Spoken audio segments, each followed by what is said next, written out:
வணக்கம் நண்பர்களே. காலை எழுந்தவுடன் கணக்கு 139வது நாளுக்கான விடைகளை இந்த வீடியோவில் பார்க்கலாம். இந்த வீடியோவுக்கு போகிறதுக்கு முன்னாடி இந்த குரூப் 2 எக்ஸாம் எழுதுகிறவங்களுக்கு ஒரு டவுட் இருக்கும். என்ன அப்படின்னா, நம்ம குரூப் 4லாம் ஒரு எக்ஸாம் தான் எழுதணும் அப்படின்னா பாஸ் பண்ணுறோம், அப்படியே போஸ்டிங் போட்டுருவாங்க. குரூப் 2A அப்படின்னும் போது செகண்ட் எக்ஸாமும் இருக்குது. முதல்ல இதில் பாஸ் பண்ணணும், அதுக்கப்புறம் அதில் பாஸ் பண்ணணும். 2 எக்ஸாமில் நம்ம உட்காந்து எழுத முடியுமா, இல்லை அதுக்கெல்லாம் உட்காந்து எவ்வளோ நாள் ப்ரிப்பேர் பண்ணுறது அப்படின்ட்டு. அப்படியெல்லாம் கிடையாது. அந்தந்த போஸ்டிங்க்கு ஏற்ற மாதிரியான இதுவும் இருக்குது. அழகாக எழுதி பாஸ் பண்ணிட்டீங்க அப்படின்னா ஒரு நல்ல போஸ்டிங்லேயே போயிட்டு உட்காரலாம். அதே நேரம் 2 எக்ஸாம் எழுதுறது அப்படிங்கிறதுலாம் ஒரு பெரிய இதுவும் இல்லை. நீங்கள் அழகாக ஒவ்வொரு எக்ஸாமுக்கும் ப்ரிப்பேர் பண்ணுற டைமும் உங்களுக்கு இருக்குது. இப்போ இந்த குரூப் 2 ப்ரிலிம்ஸுக்கு ப்ரிப்பேர் பண்ணுறதுக்கும் அடுத்து மெயின்ஸுக்கு ப்ரிப்பேர் பண்ணுறதுக்கான டைமுமே உங்களுக்கு சரியாகவே இருக்கும். ப்ரிப்பேர் பண்ணிங்கன்னா அழகாக ஒரு எக்ஸாமில் போயிடலாம். ஏன்னா ஒரு சிலருக்கு அந்த எண்ணம் இருந்துகிட்டே இருக்கும். 2 எக்ஸாமில் நம்ம எழுதணும், பரவாயில்ல இதை விட்டுருவோம், நம்ம சும்மா இப்போதைக்கு படிப்போம், குரூப் 4 அடுத்து வர குரூப் 4 நம்ம மெயினாக வச்சுப்போம் அப்படின்னு. அந்த மாதிரியான எண்ணத்தோடலாம் இருக்காதீங்க. இதுவே உங்களோட மெயின் எக்ஸாமாக எடுத்துக்கோங்க. இதிலேயே நம்ம அடிக்கிறோம், இந்த குரூப் 2லேயே உள்ளே போகிறோம் அப்படிங்கிற எண்ணம் இருந்துச்சு அப்படின்னா, முன்னே ப்ரிப்பேர் பண்ணுறத விடவே இன்னும் நல்லா வேகமாக ஃபோர்ஸாக ப்ரிப்பேர் பண்ணுவீங்க. சரிங்களா? ஓகே, வாங்க அதுக்கான விடைகளுக்கு போகலாம். 691 பின்வரும் எண்கள் தொடர் வரிசையில் பொருந்தாத எண்ணை காண்க. 1, 5, 14, 30, 55, 50, 55, 91. இதில் பாருங்கள், 1 கூட 4 கூட்டினா 5, 5 கூட 9 கூட்டினா 14, 14 கூட 16 கூட்டினா 30. அதாவது பாருங்கள், 2 ஸ்கொயர், 3 ஸ்கொயர், 4 ஸ்கொயர்.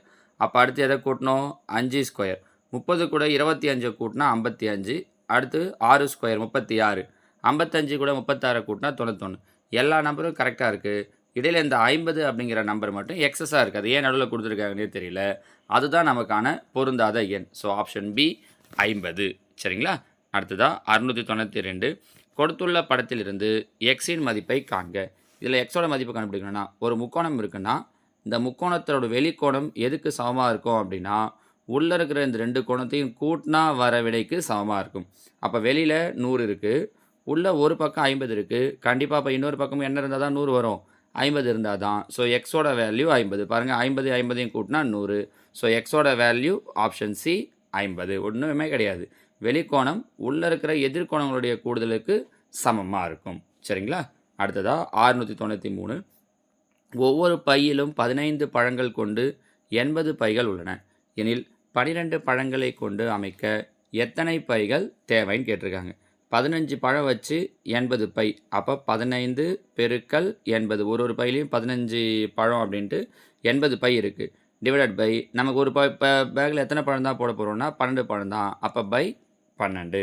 கேன்சல் பண்ண முடியுமான்னு பார்க்குறேன். 3ஆம் வாய்ப்பாடு, 5 3 15, 4 3 12, 4ஆம் வாய்ப்பாடு, 1 நாள் 4, 2 நாங்க 8, 0. அப்போ 5 பெருக்கல் 20, 5 20ஐயும் பெருக்கணும் அப்படின்னா 100. அப்போது மொத்தம் எத்தனை பைகள் தேவை அப்படின்னா 100 பைகள் தேவை. Option B. ஓகேங்களா?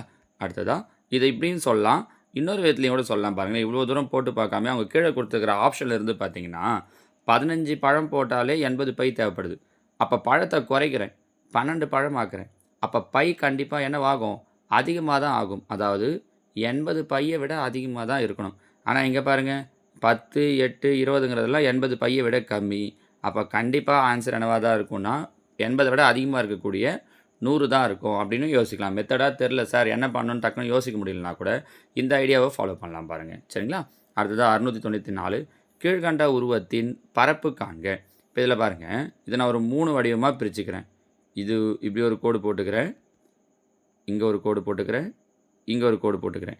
இப்போ பாருங்கள், இது ஒரு செவ்வகம் ஆயிடுச்சு 1, இது ஒரு செவ்வகம் ஆயிடுச்சு 2, இது ஒரு செவ்வகம் ஆயிடுச்சு 3. ஸோ ஃபஸ்ட்டு, இது செகண்டு, இது தேர்டுன்னு எடுத்துக்கிறேன். இப்போது எல்லாமே ஒரு செவ்வகம். செவ்வகத்தினுடைய பரப்பளவுக்கான ஃபார்முலா L × B. இப்போ இந்த செவ்வகத்தை பாருங்கள், இதோட நீளம் 7, அகலம் 2. அப்போது L × B 7 × 2 7 14. அதே மாதிரி இந்த செவ்வகம் பாருங்கள், இதுக்கும் அப்படி தான். நீளம் 7, அகலம் 2. இந்த 5 பார்த்து கன்ஃபியூஸ் ஆகிடாது. இந்த 5, இது ஒரு 2 இருக்குது கரெக்டாக. அப்போ 7 தான். நீளம் 7, அகலம் 2. அப்போ 7 இது என்ன வந்துடும்? 14. அடுத்ததாக இந்த செவ்வகத்தை பாருங்கள், இதுக்கு நீளம் 4, இங்கே 2. எப்படி சார் இங்கே 2ன்னு சொல்கிறீங்கன்னா, இது மொத்தம் 7, இதில் இது 5ன்னு சொல்லிட்டாங்க. அப்போ கண்டிப்பாக அது 2ஆக இருக்கும் கரெக்டாக. அப்போ 4 × 2, 4 2 8, 3த்தையும் கூட்டினா முடிஞ்சிடுச்சு. 8 8 16, மீதி 1 3 36. அப்போ இதோட மொத்த பரப்பளவு எவ்வளோ அப்படின்னா 36 சதுர மீட்டர். முடிஞ்சு பாருங்கள். 3 நமக்கு தெரிஞ்ச சின்ன சின்ன வடிவலாக பிரிச்சுக்கிட்டோம் அப்படின்னா முடிஞ்சிச்சு. அடுத்தது 695. எக்ஸின் மதிப்பு காண்க. இங்கே என்ன பண்ணியிருக்காங்கன்னா கீழே இருக்கிற 2 நம்பரையும் கூட்டி ஸ்கொயர் பண்ணுறாங்க. 13 ஒரு 5 கூட்டினா 18, 18 ஸ்கொயர் பண்ணால் 324, 11 ஒரு 6 17, 17 ஸ்கொயர் பண்ணோன்னா 289, 21 ஒரு 7 28, 28 ஸ்கொயர் பண்ணோம் அப்படின்னா 784. So answer option C 784. சரிங்களாம்மா? கொடுத்த இந்த 5 கேள்விகளுமே எளிமையாக இருந்திருக்கும்னு நினைக்கிறேன். நிறைய பேர் நேற்று கமெண்ட்ஸில் ஆன்சர் சொல்லியிருந்தீங்க. அதே மாதிரி பாருங்கள், காலை எழுந்தவுடன் கணக்கு 140வது நாளுக்கான வினாக்கள் 696, 51, 99, 191 ஆகிய எண்களை எந்த மிகப்பெரிய எண்ணால் வகுக்கும் பொழுது மீதி சமமாக கிடைக்கும்? எந்த நம்பரால் வகுக்கும் போது மீதி சமமாக கிடைக்கும்னு கேட்டிருக்காங்க. 697 ரூபாய் 2400க்கு 5% ஆண்டு வட்டி வீதம் 2 ஆண்டுகளில் கிடைக்கும் கூட்டு வட்டிக்கும் தனி வட்டிக்கும் உள்ள வித்தியாசம் காண்க.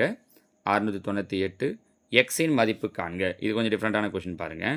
எக்ஸின் மதிப்பு காண்க. ஒரு ட்ரையாங்கிள் கொடுத்துட்டாங்க. அதில் ஒரு சைடில் நம்பர்ஸை கொடுத்துட்டு எக்ஸை கீழே கொடுத்துட்டு எக்ஸோட வேல்யூ என்னன்னு கேட்டிருக்காங்க. அடுத்ததாக 699 a + b / a - b மற்றும் a³ - b³ / a³ + b³ ஆகியன இரு விகிதமுறு கோவைகள் எனில் அவற்றின் பெருக்கற் பலன் என்ன அப்படின்னு கேட்டிருக்கோம். அடுத்ததாக கேள்வி எண் 700. ஏறக்குறைய பாருங்களேன், 700வது கேள்விக்கு வந்துட்டோம். இப்போ தான் 1 2ன்னு ஆரம்பித்த மாதிரி இருக்குது. அப்படியே 140 நாள் முடிஞ்சு 700வது கேள்விக்கு வந்திருக்கோம். இந்த 700 கேள்வியுமே நான் கம்பைல் பண்ணி 100 50 கொஷின்ஸாக உங்களுக்கு வாட்ஸ்அப் குரூப்லேயும் போட்டு விடுறேன். ஆல்ரெடி 650 கேள்வி வரைக்கும் போட்டிருக்கோம். இந்த 700 கேள்விக்கு விடைகள் முடிஞ்சதுக்கப்புறமா இது வரைக்கும் போட்ட எல்லா கொஷின்ஸுக்கான பிடிஎஃப்யுமே நான் நம்மளோட மேத்ஸ் பேலஸ் வாட்ஸ்அப் குரூப்பில் போட்டு விடுறேன். சரிங்களா? 700வது கேள்வி பாருங்கள். 11 சென்டிமீட்டர், 12 சென்டிமீட்டர், 24 சென்டிமீட்டர் ஆகியவற்றை பக்கங்களாக கொண்ட 14 சதுரங்களின் மொத்த பரப்பு காண்க. சரிங்களாம்மா? இந்த 5 கேள்விகளுக்கான விடைகளை கீழே கமெண்டில் சொல்லுங்கள். நாளைக்கு நான் உங்களுக்கு இதுக்கான ஆன்சர்ஸை சொல்கிறேன். ஓகேவா? தேங்க்யூ.